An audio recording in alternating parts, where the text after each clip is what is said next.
सरकार के जिस्म अतहर की तारीफ करना ही दर हकीकत नात है।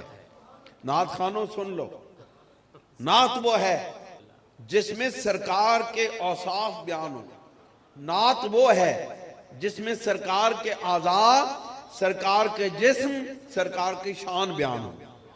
जिसमें मैं आ जाए कि मैं अपना जिक्र हो जाए कि मैं उधर जाऊं, मैं ये करूं, मैं वो करूं, मैं करूं, तो वो नात तो नहीं रहती, वो तो अपना जिक्र हो जाता है। नात वो है जिसमें सरकार के सिवा और किसी का जिक्र ना हो। सुभान अल्लाह, सुभान अल्लाह। हमारे बुजुर्ग जो हैं, हमारे जद्दे आला, हमारे बुजुर्ग, हमारे वालिद ग्रामी, हमारे दीगर बुजुर्ग चूरा शरीफ के, हमने उनको देखा है कि वो नात पढ़ने के बाद मनकबत नहीं पढ़ने देते थे।